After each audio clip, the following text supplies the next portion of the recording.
kubera kuko tubona ntaho zitujyana nta naho ugasanga ufite iyi nshuti ni iyo kukurangaza gusa. Iki kiganiro nagishyiriyeho kugira ngo mumenye abo n'abo mukwiye kubana nabo, ese ni ababafasha gutera imbere cyangwa ni ababasubiza inyuma. Inshuti buriya nazo zigira uruhare rukomeye mu kugera ku buzima bwiza butwerekeza ku bukire, cyangwa se gutuma hari dusubira inyuma. Hari n'abagira inshuti z'ishyari, ugasanga inshuti rwose nikugirira ishyari, icyo ugezeho cyose iguca intege, n'iyo ubonye akazi usanga yajigimwe, n'iyo ugize akantu ugura ugasanga iri kurebuzwa, ugasanga inshuti nk'izo ngizo rero ni ukuzitera umugongo. Jya wegera abantu bafite intego, jya wegera abantu bafite ibikorwa, jya wegera abantu bafite icyerekezo cyiza.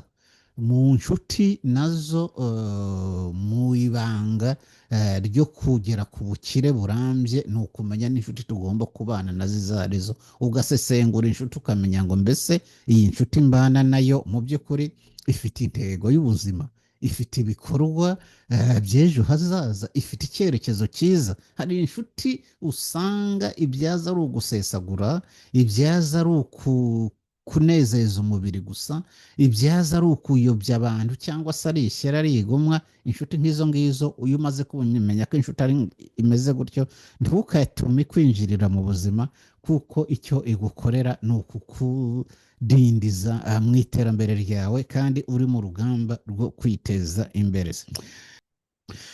Guhindura imitekerereze, iki ni ikintu cya mbere. Mbere ya byose yo kwibaza ngo mbese nanjye nakira, banza uhindure imitekerereze, banza ufate ikindi cyerekezo gishya, fata icyerekezo gishyashya, wiguma aho wari uri. Ikintu cya mbere gituma buriya abantu benshi baguma mu bukene ni imitekerereze. Igituma ibihugu byinshi bya Afurika n'ibyo muri Aziya biguma kuba bihora byidoga bitaka ngo nibampatse ibihugu babisenya, abantu bananiwe guhindura imitekerereze. Abantu imitekerereze iracyari ku mfashanyo, abantu imitekerereze iracyari kumva ko abazungu aribo bazabateza imbere. Imitekerereze ntabwo iba mu mibereho yabo ya buri munsi, imitekerereze iri kuri bijya tujya tuvuga ngo nakimuhana kaza imvura ihise. Guhindura imitekerereze rero ni ingingo ya mbere, ni ikintu cya mbere kigomba guhindura. Ni gute rero? Niba mu by'ukuri hari ibintu ushobora kuba iyo utabihinduye ntabwo ushobora gukira.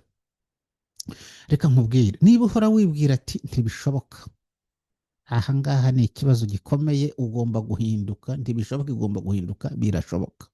Niba uhora wibwira mu mutima wawe ngo nta mahirwe mfite, ugomba kuba nyiramahirwe. Ntabwo ugomba mbega ndi kuvuga ngo guhindura imitekerereze, hari ibigomba guhinduka. Ikindi cyangwa mbere kigomba guhinduka mu muntu cyangwa se muri wowe, njyewe nawe dukuri iki kiganiro, ni ukuvuga ngo ahari ntibishoboka turahashyira birashoboka, ahari nta mahirwe mfite turahashyira dufite amahirwe cyangwa se turi ba nyiramahirwe.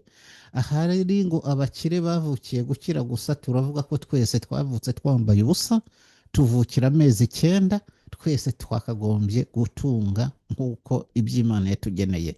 Bishatse kuvuga ngo nta bavukiye gukira. Utarahindura imitekerereze ivuga ngo hari abavukiye gukira, ivuga ngo hari abafite amahirwe njyewe ntayo mfite, ivuga ngo hari ababishoboye njye simbishoboye, izo ni intege nkeya. Iyo ni imitekerereze cyangwa se ni imyumvire igomba guhinduka. Iyo mitekerereze rero igomba guhinduka, kuko iyo utayihinduye uba wifungiye amahirwe, uba wifungiye amayira y'ubukene. Ikintu gifunga amayira y'ubukire cyangwa se amayira y'ubuzima bwiza, cyangwa se ikintu bariyeri ifunga ubuzima bwiza n'ubukire, ni ukwibwira muri wowe ngo ntibishoboka, ati nta mahirwe mfite, ati abakire bavukiye gukira gusa. Nta n'umwe wigeze uvukira amezi 3, nta n'uwavukiye amezi 20, twese tuvukira amezi 9. Nta wavutse avuga, nta wavukanye amafaranga, nta wavukanye imodoka, nta wavukanye uruganda. Byose tubikora tugeze kuri ino si, uko tugenda dukura, uko tugenda twitoza, uko tugenda twumva ko bishoboka, uko tugenda twiyumvamo ko dufite ayo mahirwe, uko tugenda twumva ko twese twavukiye gukira, niko iyo ntego urayiharanira ukayigeraho. kuko kutawiyumvisha ko kutigirira icyizere nicyo kintu cya mbere gifungira umuntu amahirwe.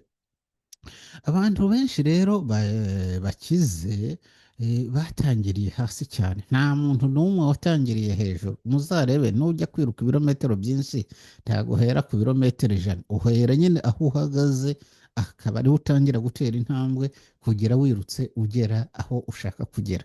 Abantu benshi bakize batangiriye hasi cyane. Icyabatandukanije n'abandi ni iki? Ko abantu bose bajyana mu murima, bajyana ku ishuri, bajyana mu bucuruzi. Igituma bamwe bakira abandi bagasigara hasi ni iki? Icyatandukanya abantu rero n'abandi ni uko bizeye ko bashobora guhindura ubuzima bwabo. Ni uko ujya mu kintu ukavuga ati iki ngiki ngiye kukijyamo, bigende gute, uko byamera kose iki kigomba guhindura ubuzima bwanjye. Niba ngiye kwiga ukavuga ati ngiye kwiga, nziga mpaka nsohokane impamyabumenyi izamfasha kubaka ubuzima bwanjye. Niba ngiye mu myuga, ngiye kwiga umwuga, uyu mwuga uzangeze ku nzozi zanjye. Niba ngiye mu buhinzi, ngiye mu buhinzi, ubu buhinzi nzabukora amanywa nijoro mpaka bungeze ku nzozi zanjye. Rero hari ibintu ugomba gutangira kwibwira.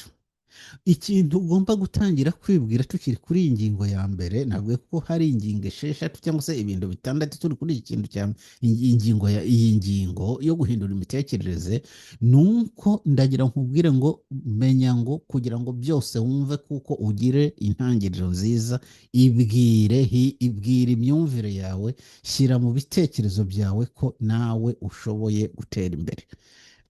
Aho icyo waba ufite cyose, uko baba bakubona kose, witekereza ngo barambona gute, ngo baranseka.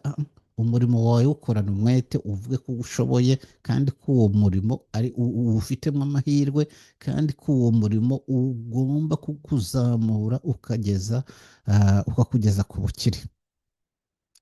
Rero ikintu cya kabiri rero tugiye kuganiraho ni ugukunda gukoresha abantu. Hari igihe abantu usanga bakoresha ibintu byinshi.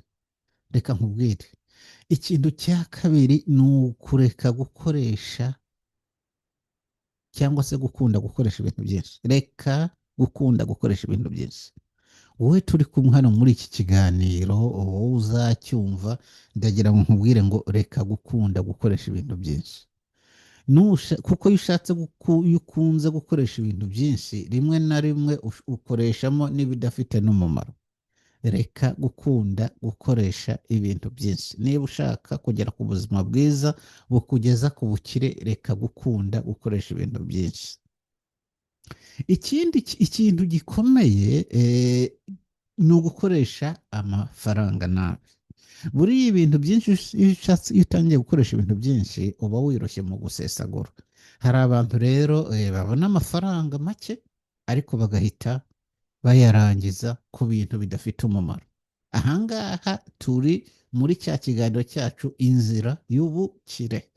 Mu nzira y'ubukire ntabwo wayihagararamo uricyari wa muntu mu by'ukuri uri biraseseka, uricyari wa muntu unyanyagiza, uricyari wa muntu wangiza, ugura n'ibidafite umumaro. Gukoresha amafaranga neza, mbega iyo ubona amafaranga make ariko ugahita uyakoresha ibintu bidafite umumaro, ndagira ngo nkubwire ngo n'uwaguha menshi uko yamangana kose wayakoresha ibidafite umumaro. Hari ibintu rero biba bidafite umumaro abantu bajya bishoramo, kugura imyenda idakenewe. Ugasanga umuntu imyenda yayujuje inzu, yayujuje utubati, yayujuje ahantu hose. Ugasanga umuntu uko abonye umwenda ubereye ijisho ryiwe agahita awugura. Ubwo uri gusesagura. Iyo umuntu asesagura rero amafaranga ntabwo ashobora kwizigamira. Kunywera amafaranga, ugasanga umuntu yabaye kanyota, ahageze hose umutima ugahita kumureshya. Turi muri kiganiro inzira y'ubukire, ibyo umuntu agomba kwirinda n'ibyo agomba gukora kugira ngo mu by'ukuri atere imbere. Iyi ngingo ya kabiri turiho, cyangwa se iyi ngingo turiho yo kuvuga ngo kwirinda gukoresha nabi amafaranga, cyangwa se kureka gukunda gukoresha ibintu byinshi. Hari igihe usanga umuntu afite imyenda, ugasanga ni imyenda idakenewe. Ugasanga umuntu agira imyenda ashobora kumara n'imyaka 10 atambara, ariko akumva nyine amafaranga yose uko ayabonye agahita ko ayohereza mu myenda. kunywera amafaranga ugasanga umuntu iyo abonye urufaranga ahitira mu kabari cyangwa gushaka kwiyerekana. Ukumva kuko mbega ugomba gukora uko ushoboye kose kugira ngo ugaragaze ko uri umunyamafaranga. Icyo gihe ibintu biba byacitse, uko ni ugusesagura, ubwo ni ubwibone. Umukire nyakuri amenya gutandukanya icyo ashaka n'icyo akeneye. Umukire nyakuri cyangwa se umuntu uzagera ku nzozi ze amenya gutandukanya icyo ashaka n'icyo akeneye. Menya gutandukanya icyo ushaka n'icyo ukeneye. Ibyo iyo umuntu ataramenya gutandukanya icyo ashaka n'icyo akeneye, biragoye kugira ngo mu by'ukuri akandagire muri yiyamurureho bwa bukene bwabaye ndanze mu bantu. Rero ahangaha mu kwirinda kwangiza cyangwa se gukoresha amafaranga ibidakenewe, ikintu cya ngombwa ugomba gukora ni ugutangira kwizigamira n'iyo yaba ari amafaranga make. Ajya wakaguza imyenda idakenewe yajyana kuri banki ujye kuyazigama. Ajya wakajyanye mu kabare yajyane kuri banki ujye kuyazigama. Ajya mu by'ukuri wakajyanye kwiyerekana mu bantu kugira ngo ugure ibintu by'igitangaza ugende wimaringa ugaragaze kuko ayo yajyane kuri banki wizigamire. Uzahera kuri ayo ngayo, uzareba ngo imyaka 3 nizashira umerewe ute. Rero ahangaha turebera hamwe kandi gushaka ubumenyi, gushaka kumenya, guhora wifuza kumenya. Buriya no kutagira ubumenyi buhagije mu mibereho y'ubuzima bwiza bwerekeza umuntu ku bukire. Iyo udafite ubumenyi biragoye, n'iyo unabibonye biragucika. Niyo mpamvu iyo uri mu nzira y'ubuzima bwiza ikwerekeza ku bukire, ugomba gushaka ubumenyi. Ugomba gushaka ubumenyi kuko iyo udashatse ubumenyi urabibona, wamara kubibona bikagucika. Ubumenyi rero ni imbaraga. Iyo ushaka mbega gukira, imbaraga za mbere zikura mu bumenyi.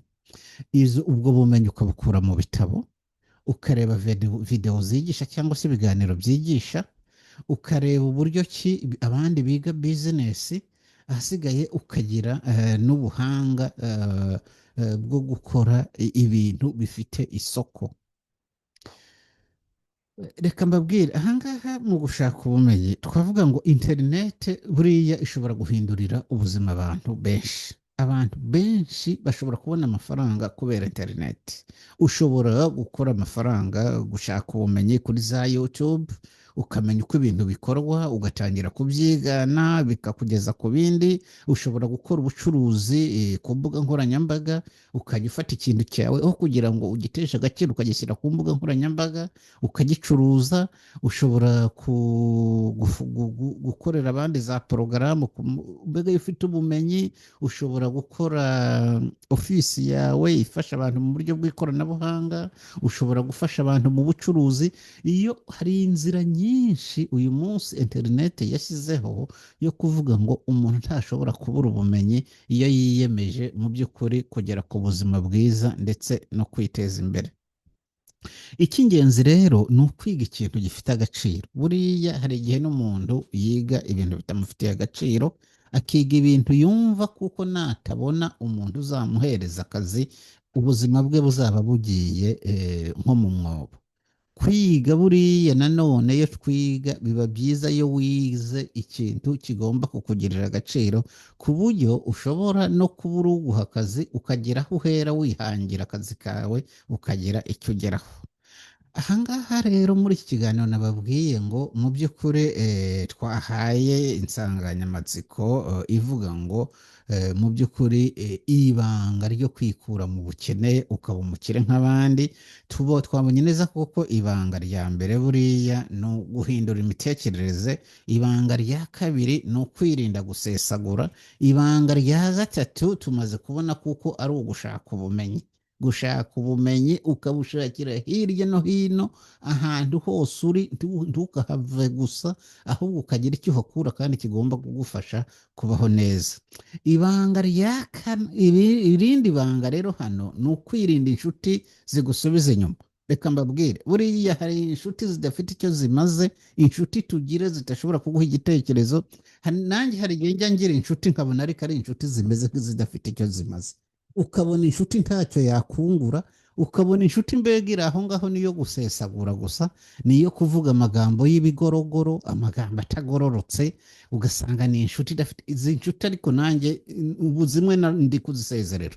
Iyi nshuti idafite aho idashobora kuguha igitekerezo, iyo yirinde rwose. Iyi nshuti ifite amagambo afutamye, amagambo atafite icyerekezo, inshuti ifite ibitekerezo bisa nk'ibirwaye, ibitekerezo bisa n'ibyazimye rwose, bimeze nk'ikirunga cyazimye. Inshuti nk'izo ngizo rero nazo ziri mu kintu tugomba kwirinda. Hari inshuti zituma umuntu adatera imbere. Reka muri izo nshuti hari inshuti usanga ziba mu bikorwa bidafite intego, ugasanga inshuti ibintu ivuga byose nta kintu na kimwe gifite intego mu buzima. Ugasanga inshuti ni iyo gusohoka gusa, ibiganiro byayo ni iyo kuvuga hatari utubare twiza, inzoga ziryoshye, imyenda myiza, ugasanga ariko nta bizinesi n'imwe iyo nshuti igitekereza. Reka ibye ni ugusesagura gusa, ugasanga n'iy'inda cyangwa n'iy'amagambo adafatika, kwiroha mu bagore, mu mibonano mpuzabitsina, kwiroha mu bintu mbega byo kwangiriza ubuzima gusa. Inshuti nk'izo ngizo rero mu by'ukuri nazo iyo utazirinze ntabwo ushobora gutera imbere. Mbega ugasanga hari n'inshuti zifite imitekerereze yo guca intege gusa, zivuga ngo ntibishoboka, ngo gutsinda ntibishoboka. Inshuti nk'izo ngizo rero ni izo kugusubiza inyuma. iyo uri mu rugamba rwo kwiteza imbere ni ukuzitera umugongo. Hari inshuti nyinshi buriya tugomba gutandukana nazo burundu, kubera kuko tubona ntaho zitujyana, nta naho ugasanga ufite iyi nshuti ni iyo kukurangaza gusa. Iki kiganiro nagishyiriyeho kugira ngo mumenye abo n'abo mukwiye kubana nabo, ese ni ababafasha gutera imbere cyangwa ni ababasubiza inyuma. Inshuti buriya nazo zigira uruhare rukomeye mu kugera ku buzima bwiza butwerekeza ku bukire, cyangwa se gutuma hari dusubira inyuma. Hari n'abagira inshuti z'ishyari, ugasanga inshuti rwose ni ikugirira ishyari, icyo ugezeho cyose iguca intege. n'iyo ubonye akazi usanga yajigimwe, n'iyo ugize akantu ugura ugasanga iri kurebuzwa, ugasanga ufite ishyari. Reka mbabwire, hari igihe nigeze ariko uwo muntu ndeke kumuvuga. hari umuntu uba ugira ishyari, akagira igomwa, icyo ugezeho cyose ukumva akakijigimwa, ndetse ugasanga ari gushaka no kukigera ariko mu buryo butanakwiriye. inshuti nk'izo ngizo rero ni ukuzitera umugongo. jya wegera abantu bafite intego, jya wegera abantu bafite ibikorwa, jya wegera abantu bafite icyerekezo cyiza. mu nshuti nazo mu ibanga ryo kugera ku bukire burambye ni ukumenya n'inshuti tugomba kubana nazo izo arizo, ugasesengura inshuti ukamenya ngo mbese iyi nshuti mbana nayo mu by'ukuri ifite intego y'ubuzima, ifite ibikorwa by'ejo hazaza, ifite icyerekezo cyiza. hari inshuti usanga ibyaza ari ugusesagura, ibyaza ari kunezeza umubiri gusa, ibyaza ari ukuyobya abantu, cyangwa se ari ishyari, ari igomwa. inshuti nk'izo ngizo iyo umaze kumenya ko inshuti imeze gutyo, ntukatume kwinjirira mu buzima, kuko icyo igukorera ni ukukudindiza mu iterambere ryawe, kandi uri mu rugamba rwo kwiteza imbere.